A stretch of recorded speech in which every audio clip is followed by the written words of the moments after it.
Halo, selamat siang. Saya Dita Febri. Di sini saya ingin membahas tentang beberapa produk yang ada di Gaksana. Yang pertama saya ingin membahas lockset. Lockset ini harus diperhatikan dalam pemasangannya, harus presisi harus lurus dari as ke as. Nah, lockset ini ada dua tipe. Yang pertama ada knop lockset, yang kedua ada lever set.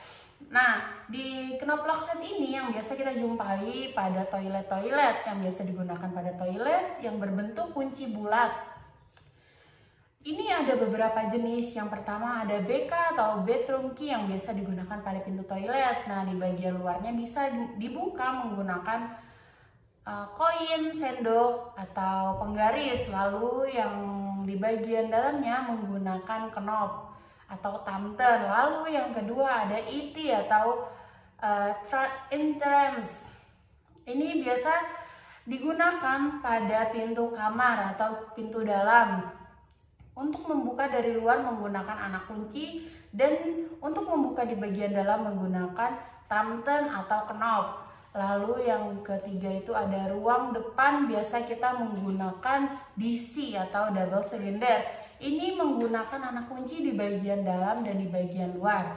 Lalu ada TC untuk membuka dan mengunci bagian luar menggunakan anak kunci. Lalu yang bagian dalam menggunakan knop. Lalu ada TS ini tidak dapat dibuka atau dikunci melalui luar, tetapi dari dalam dia menggunakan tamten atau penguncian hanya dari dalam. Lalu ada juga tipe kedua nih, lever set.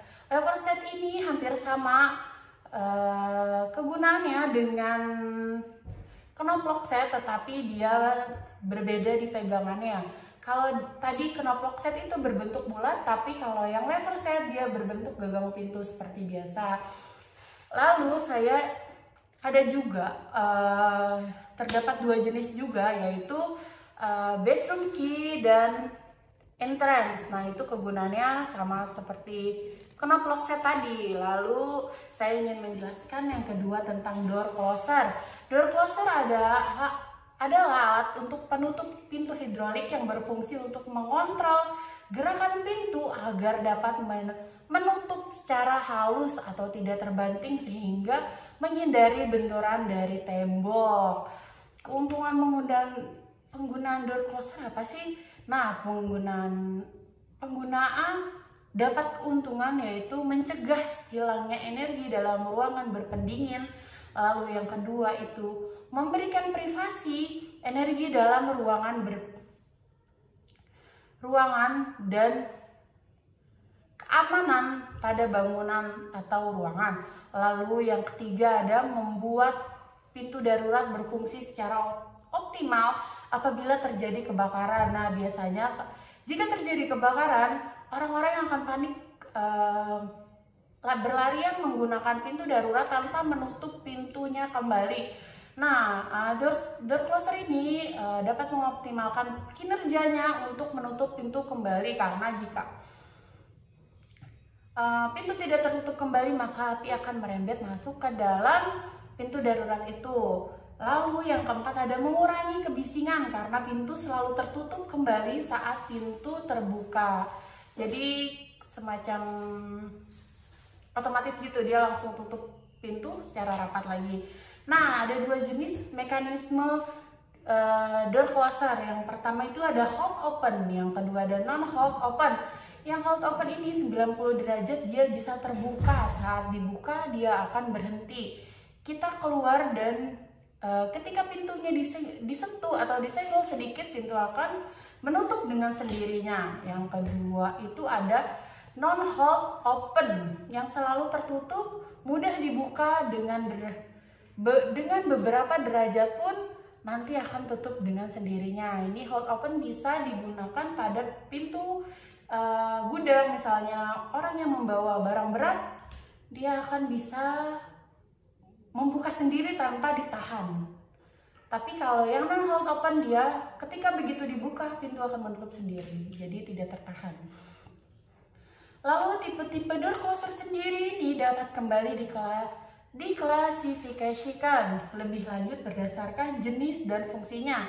Yang pertama ada standar arm, itu menggunakan lengan. Yang kedua ada sliding arm untuk pintu swing tetapi stangnya berbentuk sliding. Yang ketiga ada console door closer. Ini door closer yang ditanam sehingga tidak terlihat menggunakan door closer. Kebanyakan di kamar-kamar hotel agar terlihat lebih rapi. Lalu selanjutnya ada door stopper. Nah, door stopper ini adalah alat yang berfungsi sebagai penahan pintu atau handle agar tidak terbentur dengan dinding. Biasanya diaplikasikan di belakang pintu dan dia juga terdapat yang magnet maupun tidak magnet. Lalu yang keempat akan membahas tentang fastboard. Fastboard itu disebut juga dengan grendel tanam, berfungsi sebagai pengunci pintu pasif bila ada dua daun pintu. Yang pasti yang satu pintunya akan jarang dibuka itu bernama pasif. Fastboard bisa dipasang pada bagian atas dan bawah di bagian daun pintu. Terdiri dari beberapa ukuran yang dapat disesuaikan dengan tinggi pintu. Lalu bagaimana sih caranya menentukan fastboard? Nah, cara menghitungnya sangat mudah. Tinggi pintu diambil 1,8 meter, itu jangkauan tangan, dan bisa diubah menjadi inci.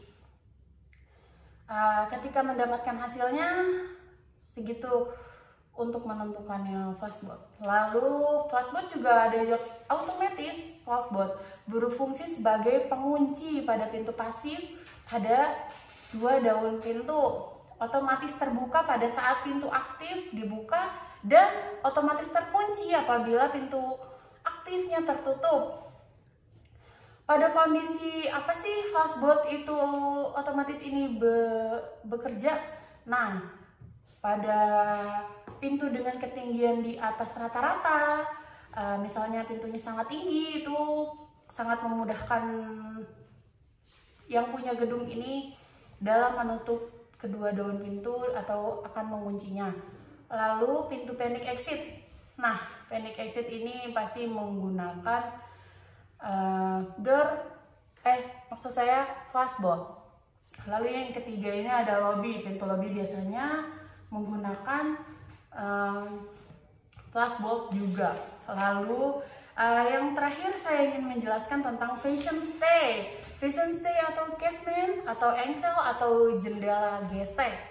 Berfungsi sebagai engsel jendela dan berguna juga sebagai hak angin atau penahan jendela aluminium atau kayu. Bisa dipasang atau ditanam pada sisi jendela. Oleh karena itu tingkat keamanan lebih baik. Yang pertama itu ada top hang. Top hang itu sistem buka jendela dengan jungkit ke atas dan fashion stay dipasang dari sisi samping kiri atau dari samping kanan.